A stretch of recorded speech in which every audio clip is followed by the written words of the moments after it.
Apa yang berada di baliknya? Benarkah ada jenderal di dalamnya? Saya akan menelusurinya. Eksklusif.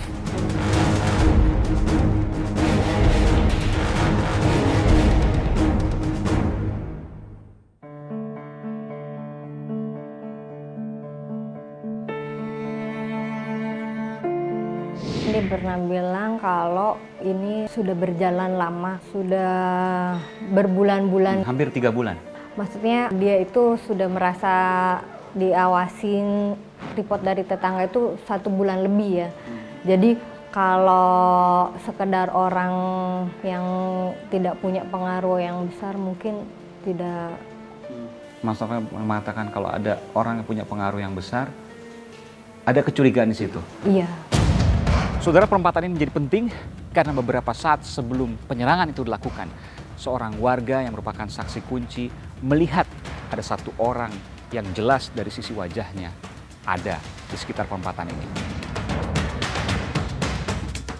Adanya dugaan oknum jenderal polisi, kami tentunya menanggapi ini tidak overreaktif ya. Kita akan berusaha secepat mungkin mengirim tim ke sana untuk menanyakan kepada saudara Novel apakah itu merupakan fakta yang ada bukti ataukah merupakan isu kecurigaan.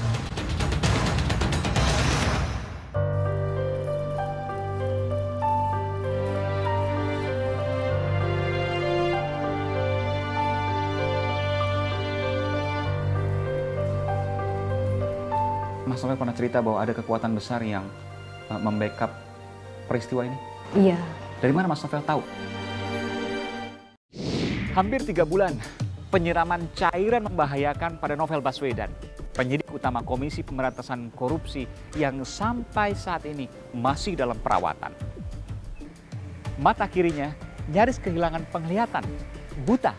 Segala daya dan upaya kini dikerahkan untuk menyelamatkan. Hari-hari berlalu, tapi pelakunya belum juga jelas. Ada banyak petunjuk, tapi tak kunjung tuntas.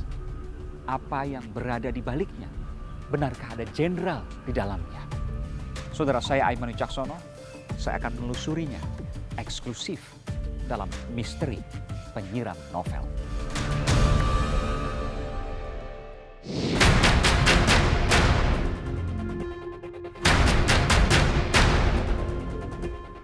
Hampir 3 bulan berselang, kasus penyiraman air asam kuat yang nyaris membutakan. Kasus Novel Baswedan tak juga menemui titik terang. Meski sejumlah barang bukti dan saksi telah diperiksa polisi, tak ada satupun yang bisa disimpulkan. Hingga akhirnya, Novel Baswedan buka suara melontarkan bola panas. Pada majalah Time, Novel yang tengah menjalani penyembuhan mata di Singapura mengungkapkan adanya salah satu perwira tinggi jenderal di Mabes Polri yang terlibat dalam serangan. Serangan berupa penyiraman biadab itu terjadi saat Novel bergegas pulang ke rumahnya usai melaksanakan sholat subuh 11 April lalu. Tiba-tiba Novel didatangi 2 orang bersepeda motor dan langsung menyiramnya dengan air keras. Novel berteriak sekencang-kencangnya dan bergegas kembali ke masjid untuk mendapatkan pertolongan pertama dari jamaah masjid. Bersama dengan warga, Novel langsung membasuh wajahnya dengan air mengalir dari tempat berwudu. Panas, luar biasa, Novel mengerang kesakitan.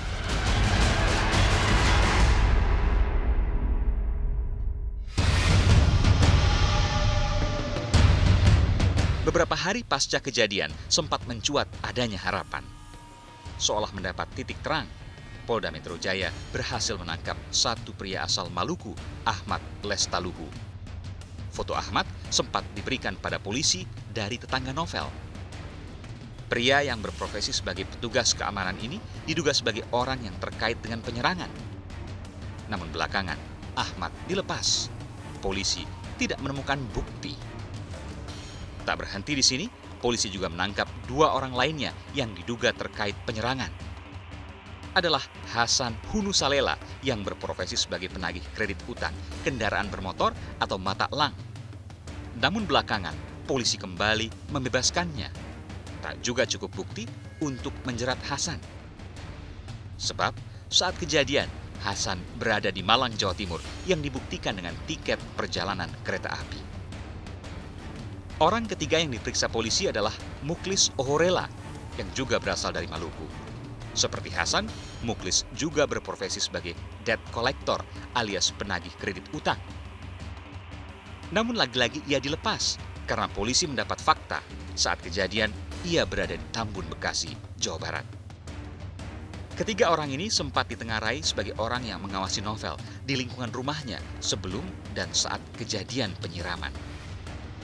Bahkan Muklis dan Hasan sempat tertangkap kamera menggunakan motor milik kerabatnya, Yusmin Ohorela, seorang petugas di Direktorat Reserse Polda Metro Jaya.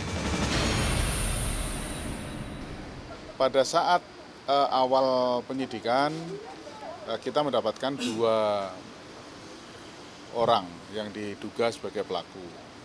Tapi setelah dilakukan penyidikan,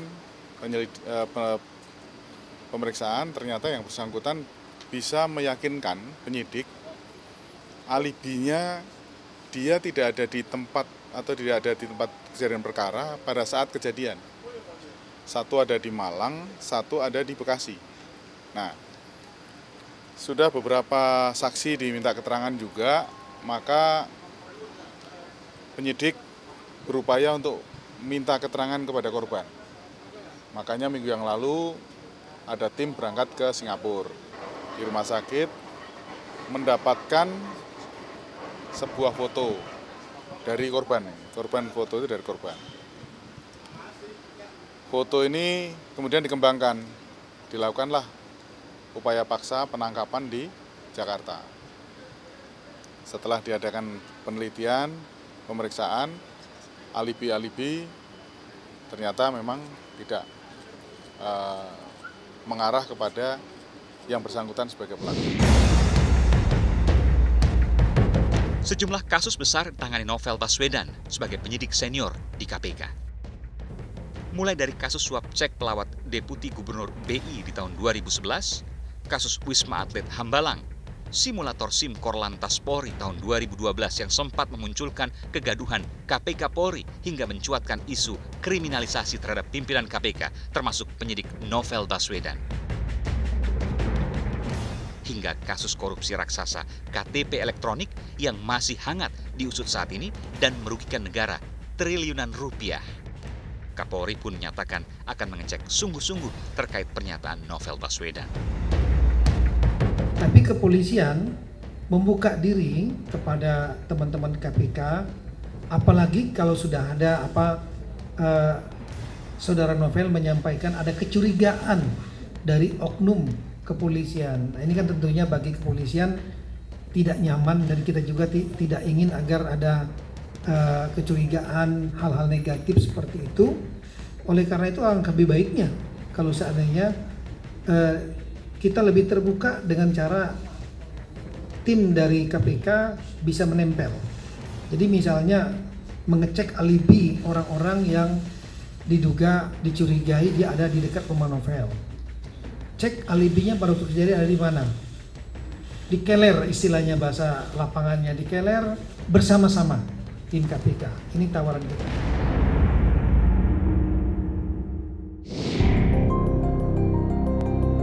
Saudara, saya lakukan napak tilas proses sebelum kejadian penyiraman terhadap penyidik utama KPK, Novel Baswedan.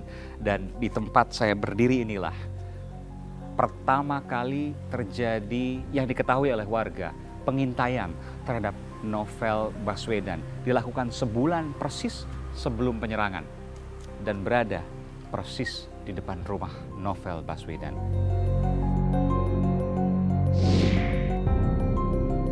Saudara, inilah masjid tempat di mana Novel selesai melakukan sholat subuh kemudian dilakukan penyerangan. Dan saya berdiri persis di sebuah perempatan di dekat masjid dan rumah Novel. Saudara, perempatan ini menjadi penting karena beberapa saat sebelum penyerangan itu dilakukan, seorang warga yang merupakan saksi kunci melihat ada satu orang yang jelas dari sisi wajahnya ada di sekitar perempatan ini. Ada 3 orang yang diperiksa polisi. Yang pertama atas nama Hasan Hunusalela, yang kedua Muklis Ohorela, dan yang ketiga Ahmad Lestaluhu. Namun setelah dilakukan pemeriksaan oleh polisi, ketiganya dianggap memiliki alibi yang kuat, tidak terkait dengan kasus penyerangan terhadap Novel Baswedan. Meskipun ini hanya sementara, karena pemeriksaan masih terus dilakukan, kita tidak tahu apa yang ada di depan terkait dengan hasil penyelidikan terhadap orang-orang ini maupun ada orang-orang lain yang mungkin nanti dikatakan terlibat. Tapi tentu semua mengharapkan kasus ini cepat dan tuntas diusut. Nah, saudara, saya persis berada di depan rumah Novel Baswedan. Saya akan wawancara istri dari Novel Baswedan, Rina Emelda Baswedan.